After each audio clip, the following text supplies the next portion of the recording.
Welcome and thank you for joining us. I'm Lisa Rogers and I'm excited to be working in partnership with the Education Service Center Region 6 to present this module on building positive behavior in young children with special needs.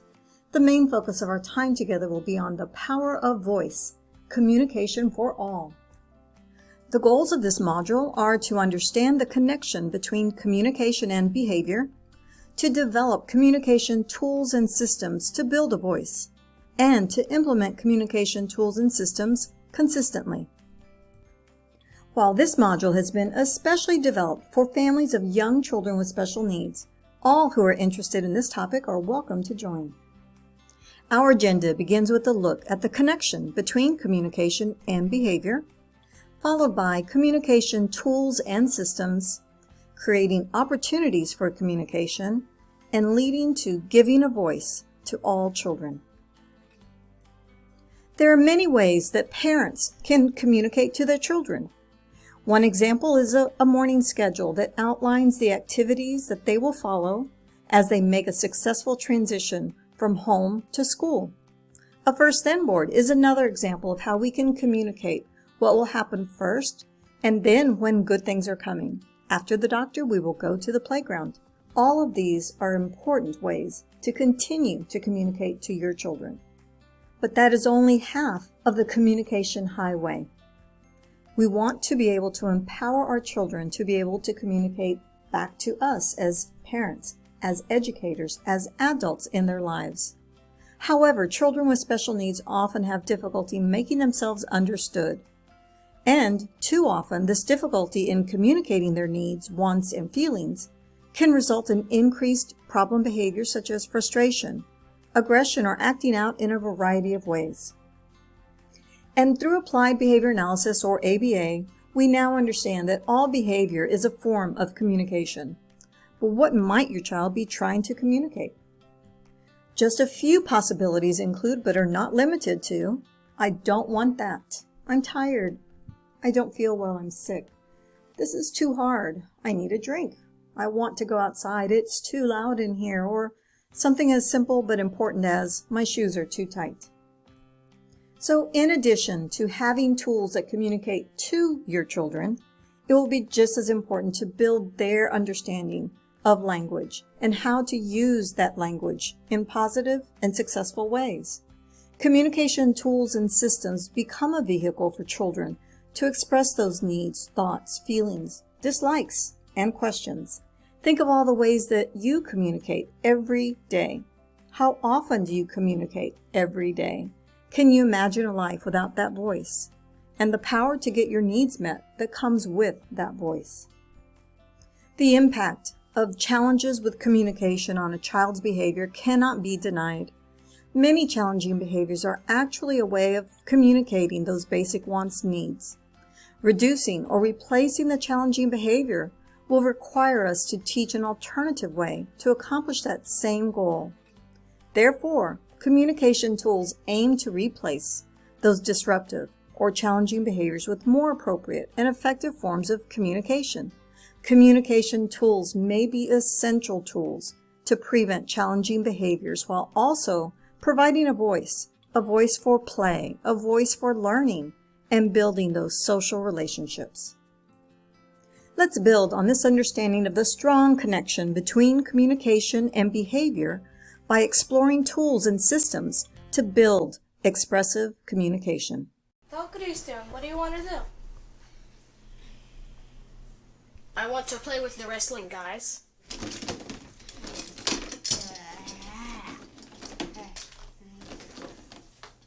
2 days after having the device, Enrique got ill. We took him to the doctors and we couldn't figure out what he wanted. And we realized, we have a device now. So we gave him the device and we said, what do you want? Is this Superman? So he touches the device and he says, please be quiet. And I looked at my husband and I said, there's no way he knows what that means. He just got the device 2 days ago. Give it to me. No. My husband said he's never been able to vocalize, please be quiet. He said, maybe he does. Can you ask him again? So I said, Enrique, you want mommy and daddy to be quiet? And he takes the iPad and he goes on to the opening app of Proloquo and he goes, "Yes, thank you, I'm sorry." And that's when we realized he understands exactly and he knows what he wants. I want to read a book, please. Great. What books do you like? What's your favorite book? His progression in language and speech has been miraculous because we started with just one word and he is now creating full grammatically correct sentences. The Proloquo has really allowed us to see how unique Enrique is and how keen his visual memory is. With the keyboard, can you spell your name?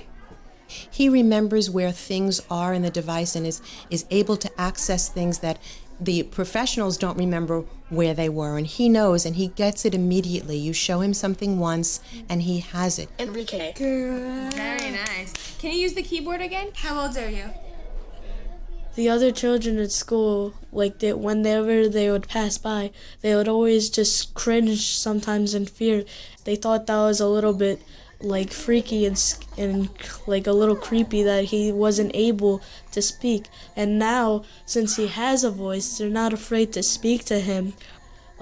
Just seeing everybody just care for him now, it makes me a lot more confident that he's gonna have a definitely better future. He understood everything I have been saying to him for the past 9.5 years. And thanks now to the Proloquo to go, Goodbye. he was able to express to me how he felt, what he wanted, what he needed, his desires. There's no more guessing anymore. While we all agree that everyone deserves a voice, how can it be that Enrique, in this video as we have just seen, is 9 years old before he and his family experience the power of communication? What might be some obstacles that prevent families, educators, from pursuing these goals? Some parents might be advised that their child will likely grow out of it. They might assume a wait-and-see approach, but this kind of approach means that precious time may be lost during this critical learning phase. Simply put, the earlier a child receives the help he needs, the intervention for language development, the better his language outcomes in future might be.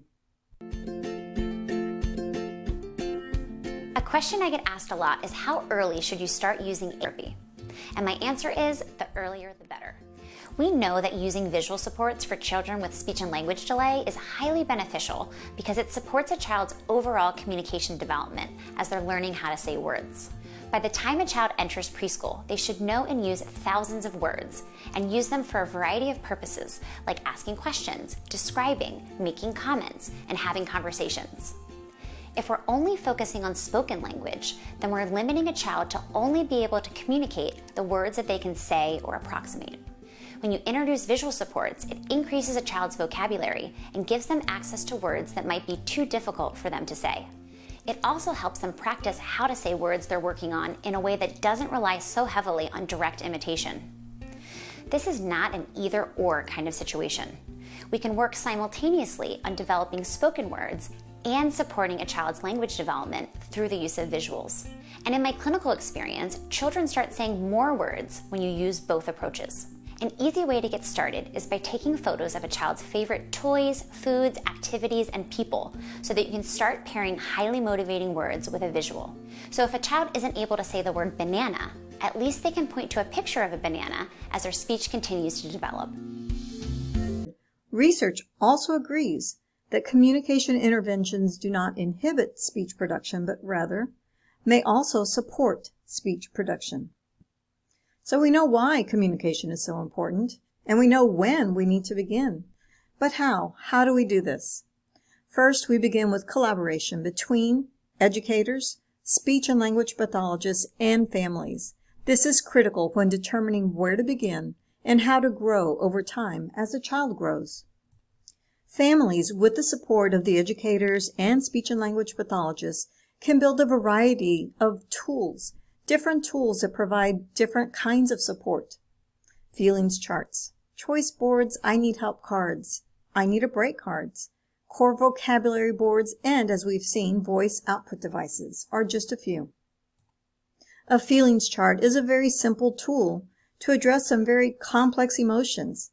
We want to teach children how to self-regulate, how to control themselves. And the first step to doing that is to understand where I'm at. I would much rather help a child when they're at a 3 to do something to calm themselves when they're already at a 4 or a 5. Having choices gives us a sense of control in our lives. A choice board can empower a child to have a voice during break times, possibly even snack times, or any other time of your day that you can provide different choices. And a core communication board can offer a variety of ideas, feelings, thoughts, just in one simple tool. Let's explore this further. Core boards are a form of AAC, or Augmentative and Alternative Communication. It can be used by itself or with other AAC tools. A core board is a grid of pictures and words. All of the words are part of our daily core vocabulary and make up about 50% of the words we use. A core board helps a person to understand or to be understood. Core boards can have fringe vocab, which includes more vocabulary and personalised nouns that are important to the user. The words on a core board are colour coordinated.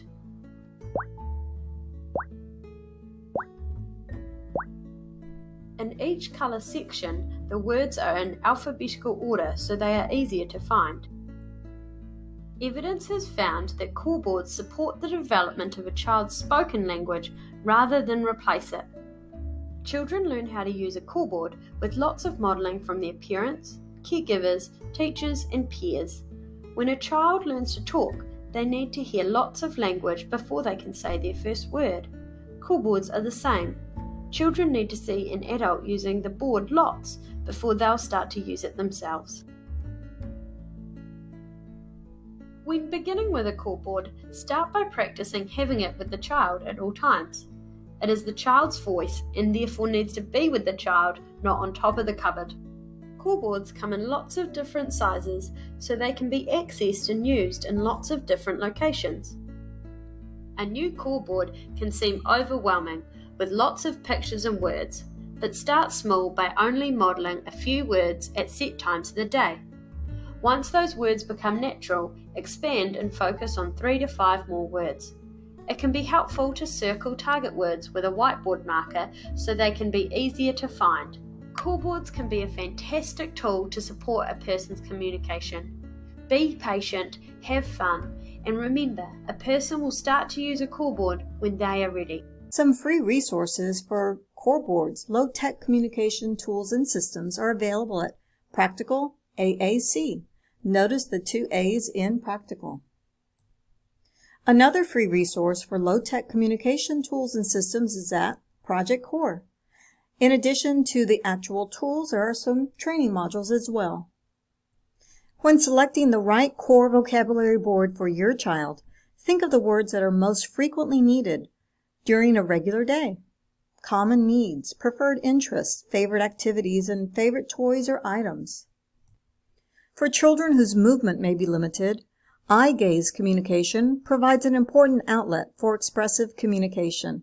Once again, contact your child's teacher or speech and language pathologist for more information on this type of tool.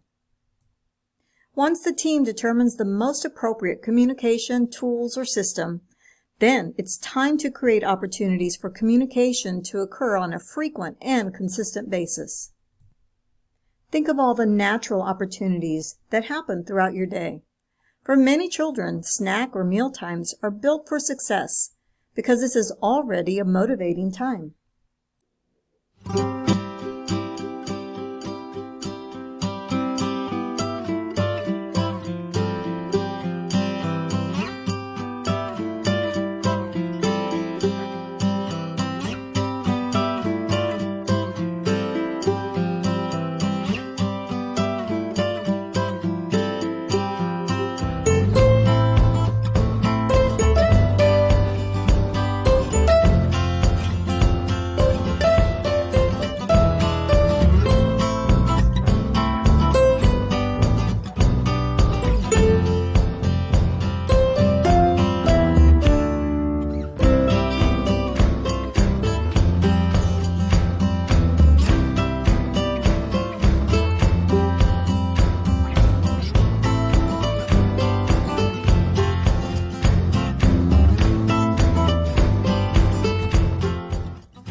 create opportunities to practice expressive communication throughout the day. Going to the park, going on a walk, playing a game, having a snack. The most important thing to remember is have fun.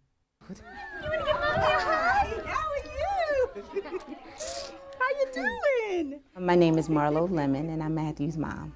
You see yourself? He has a really funny sense of humor. He's very visually stimulated. You know, initially when you have a child that's nonverbal, people often ask, well, you know, how do they communicate? And I always say my goal, yes, I want Matthew to be able to talk. But I had to broaden my horizons and, you know what, you want him to be able to communicate. Do you want this? Do you want this? Do you want your drink? I started working with Matthew several years ago. There you go. I'm Sarah Beth Schaff, and I'm a speech-language pathologist here at Trellis School.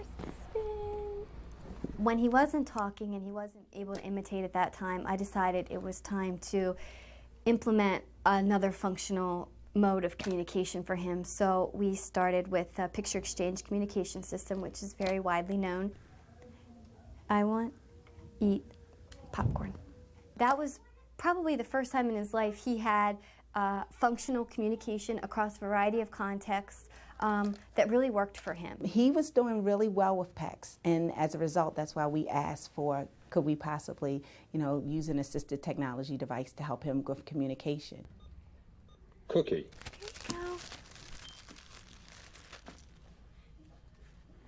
Yum. The beauty of this device is the capacity for him to communicate is vast. You want to start with the core. We use core vocabulary words. Core vocabulary words are words like eat, drink, stop, play, go, more. Eat. Here you go. It speaks, so he speaks. Drink. Drink! Sure. There's your drink. You want to play?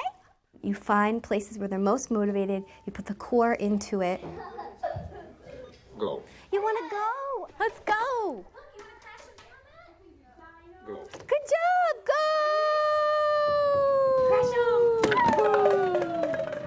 Hey, my turn. Can I have a sip? Today he was doing well with the word turn. Turn. It wasn't taking as much prompting as it sometimes does, so then I wanted to increase the difficulty. I add words while I'm working with him, so I want to add the word my. So I just went ahead and added it, so now I have the word my, so I can do my turn. Turn. It increases the amount of hits you're going to push, and it's a little bit harder. My. Turn. My turn. Good. Here you go. These devices on a typical day are with him all the time. Come. The speech therapist needs training on it, and then the family also needs training on it. One of the best things about this device is it's dynamic, so it's changing with us all the time. So we can work with the displays and make it fit exactly what we're trying to teach him. Eat. Cookie. Eat cookie. Good job. That was really exceptional. He said eat cookie. He said the whole phrase completely independently. And that was 4 hits. So the first time today when he was eating cookies, I've never seen him eat those cookies. I could tell he loved those cookies. So in the moment, I want yum on there. Yeah, you want to say yum. Yum. Cookies are yummy. So now in this moment, we've started using 2 comments, which is something we're working with Matthew on, saying like and yum. And that's really important for him not to just be requesting using the device, but using it for a variety of communicative intents. What do you want? Cookie. Cookie? Cookie. And when the next time he ate cookies, he was very pleased with that. You wanted to say yum. Let me teach you. Yum starts at the top. Eyes on. Look, this is yum. Yum. Yum. You wanted to say yum. Yum. Yum. Yum. To me, the goal for Matthew is to confidently, functionally, and proudly communicate. Through giving him a way to communicate, we've decreased behaviors tremendously. I would say start off with the pitch exchange communication system. Once he got to having 4 to 6 pictures on the front of his PECS book, it's like, you know what, we can take it up another level. As his mom, you know, my expectations have always been really high. I'm like, we're going to maximize Matthew's potential. He can, you know, and we truly do believe that he will be able to talk. We will never say that a child won't talk. he absolutely may talk. But right now, he has this. Like. You like music? Yeah, let's do music. Just because he's nonverbal does not mean he doesn't have a lot to say. More.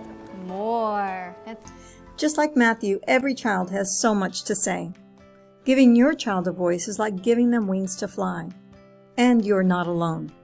For additional support, please contact your child's teacher, speech pathologist, or your district special education department, or Pam Bumpus, who is the Early Childhood for Special Education Specialist at the Education Service Center, Region 6. It has been my pleasure to spend this time with you, and I wish you all the best as you continue your journey as a family.